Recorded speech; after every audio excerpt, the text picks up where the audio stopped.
Sir, this community जिनके बारे में हम चर्चा कर रहे हैं, जिनकी डिग्निटीज को हम खत्म करने की बात कर रहे हैं, उनको राम जी का बहुत बड़ा आशीर्वाद था। राम जी ने कहा था, क्योंकि जैसे आपको संजय सिंह जी ने कहानी सुनाई कि हर शुभ अवसर पर आपकी उपस्थिति में कार्य सफल होगा। हमारे यहाँ परंपरा है कि हर शुभ अवसर पर वो लोग आते हैं, उनको पता होता है कि इनके घर में बच्चा होने वाला, वो मार्क करके जाते हैं और आप उनको दिल से देते हैं, क्योंकि उनका आशीर्वाद जो है बहुत शुभ होता है। जैसे जॉन जी ने अभी कहा, don't take the wrath, it's considered very bad. I will not use the gesticulation that they use to curse. Please do not take their wrath. And this is what our mythology says. पुराने जमाने में राजा महाराजाओं के यहाँ इनको रखा जाता था महारानियों को और महिलाओं को सुरक्षा देने के लिए। They were considered safe. But today, suddenly, the government is feeling very unsafe with their presence. I'm really surprised.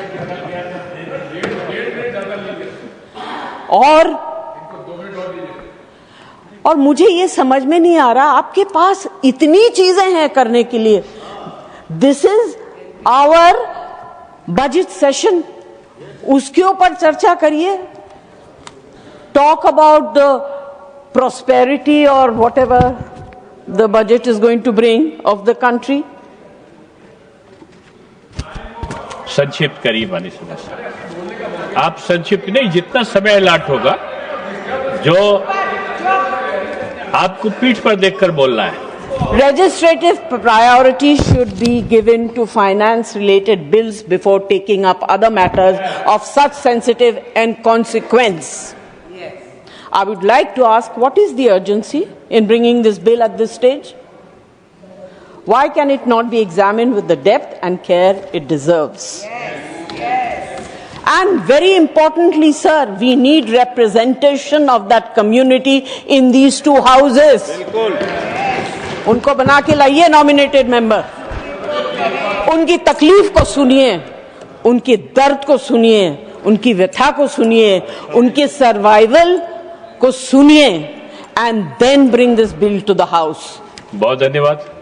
Congress के पेट में जब भी कुछ अच्छा होने लगता है तो चूहे इनके दौड़ने लगते हैं, और वैसे ही चूहे दौड़ने शुरू हो गए हैं। अभी प्रियंका गांधी जी कह रही है कि संविधान ही बदल देंगे, यहाँ पे जो है डेमोक्रेसी ही खत्म कर देंगे। कुछ भी करने को जाते हैं तो डेमोक्रेसी खत्म कर देंगे। आप थोड़ा भी अगर कॉमन सेंस यूज करें कि जो लोकप्रिय नेता है, जो डेमोक्रेटिकली इलेक्टेड नेता है प्रधानमंत्री जी, जिन्हें डेमोक्रेसी ने उनकी पार्टी को लाया है, वो उस डेमोक्रेसी को क्यों खत्म करेंगे? वो थोड़ा ना कोई इंदिरा गांधी जी की तरह उनसे कोई कुर्सी ले रहा है तो उनको कुर्सी पे हक जमा के रखना है तो वो डेमोक्रेसी खत्म करनी ही पड़ेगी। ऐसी तो कोई स्थिति है ही नहीं। तो जैसे प्रधानमंत्री जी ने कहा कि अगर किसी के लिए डेमोक्रेसी वर्क करती है तो वो मेरे लिए ही सबसे ज्यादा वर्क करती है। तो इतना तो कॉमन सेंस होना चाहिए। जब देखो लोगों को बहलाना फुसलाना, जब देखो जो है वो झूठी बातें चलाना, और अब एक नई बात सीखी है, डिलिमिटेशन जो है। चलो वुमेन्स बिल, उनमें हिम्मत नहीं है बोलने की, डिलिमिटेशन में लफड़ा है, इसको हम लोग नहीं आने देंगे। अरे प्रियंका गांधी जी, जब लास्ट टाइम डिलिमिटेशन तो कोई बीजेपी का तो कोई प्रोसीजर है नहीं, एक ये संवैधानिक ये एक प्रोसीजर है, हर 11-11 साल में होता था। 51 में हुआ, 61 में हुआ, 71 में हुआ। 71 में जब हुई डिलिमिटेशन तो 61 करोड़ जो है वो भारतीय थे। उस टाइम पे जो 543 जो लगभग सीटें थी, आज भारतीयों की संख्या 140 हो गई है। क्या उनका समीकरण है? क्या उसमें से SC ST उनको उनका हक नहीं मिलेगा? SC ST में भी 1/3 हक महिलाओं, उनकी क्या संख्या है, उनकी क्या सीट आएगी? ये सारी कैलकुलेशन किस तरह से आप रिजर्वेशन देंगे? 140 करोड़ जो अब महिलाएं हैं तो they should not be accounted for. इस तरह की ये बहकी बहकी बातें कर रहे हैं। अभी मेरी बहुत अच्छी मित्र है यहाँ जून टीएमसी के जो एमपी हैं, उन्होंने कहा कि 33% रिजर्वेशन क्यों दे रहे हो, 85% दे दो। अरे आप थोड़ा तो कॉमन सेंस यूज करिए।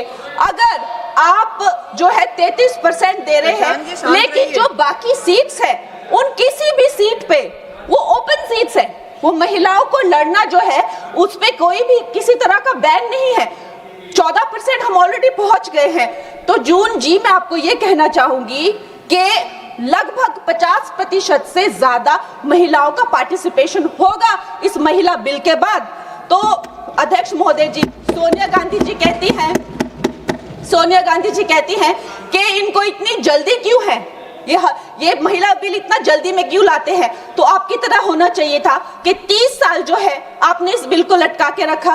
अवश्य मैं इस बात से अग्री करती हूँ कि प्रधानमंत्री जी जो है महिलाओं को न्याय दिलाने के लिए जल्दी में है, क्योंकि जो काम 60 साल में नहीं हुए वो उन्होंने 10 साल में ही करके दिखा दिए। चाहे वो करोड़ों मकान पक्के किए हो, चाहे वो गैस सिलेंडर दिए हो, चाहे वो महिला को डिफेंस में लाना हो, चाहे वो गर्भवती महिलाओं को 12 वीक से लेकर 26 वीक की हॉलीडे हो, न जाने कितनी योजना, लखपति दीदी, ड्रोन दीदी, सेल्फ हेल्प ग्रुप्स, अगर मैं बोलने लगूं तो यहाँ बहुत वक्त चला जाए। लेकिन एक बात पक्की है कि वो एक जल्दी में है, महिलाओं को न्याय दिलाने की जल्दी। और ये जल्दी अब की नहीं है, ये जल्दी जब से वो हेड ऑफ गवर्नेंस बने हैं तब से है। गुजरात में भी बाकी स्टेट्स की तरह गुजरात जब वो चीफ मिनिस्टर बने तो एक फीमेल फिटिसाइड का जो एक प्रैक्टिस थी उसकी चपेट में था। उस टाइम उन्होंने, देखिए रूल हर जगह होते हैं, लेकिन एक लीडर की संवेदनशीलता देखिए, वहां पे उन्होंने एक जन जन को नुक्कड़ नाटक करने के लिए, जहां पे एक भ्रूण जो है वो माता से बात करता है कि माँ मैं जीना चाहती हूँ, कि माँ मैं आपकी तरह बनना चाहती हूँ, मैं भी कुछ अच्छा करूंगी, उससे करके लोगों में जो संवेदनशीलता आई, जो आत्मीयता आई, जो एक गर्ल चाइल्ड के लिए उनके मन में एक भाव उठा, उसके करके आप देखिए इंडिपेंडेंट इंडिया की हिस्ट्री में 1000 मेल चाइल्ड पर पहली बार 1020 फीमेल चाइल्ड हुए हैं। ये प्रधानमंत्री जी की कमिटमेंट है फॉर गर्ल चाइल्ड। लेकिन इन लोगों को जो है इस बात का दुख होता है। अध्यक्ष महोदय जी, मैं आपसे ज्यादा अध्यक्ष महोदय जी, मैं ये बात आपके संज्ञान में लाना चाहती हूँ कि एक तरफ तो प्रधानमंत्री जी की नीति है और दूसरी तरफ जो है वो है कांग्रेस के लोग, विपक्ष के लोग आप कह लीजिए। एमएलए फूल सिंह जी ने इसी जनवरी में कहा कि अगर महिलाएं आकर्षक होंगी तो रेप तो होंगे ही। सोचिए, ये इनकी मानसिकता है। टीएमसी के एमपी तपस पाल ने कहा, I will let loose my man to rape your women. ये इनकी मानसिकता है महिलाओं के लिए। मुलायम सिंह यादव जी ने कहा था, आज धर्मेंद्र यादव जी कह रहे थे ना कि हम फेमिनिस्ट हैं, उन्होंने कहा था कि अगर ये बिल आएगा तो सिर्फ जो अर्बन महिलाएं हैं वही पार्लियामेंट में आएगी और उसके करके जो है सीटियां और तालियां बजाने की जैसे जो है पुरुष काम करेंगे, उनको कौन संभालेगा।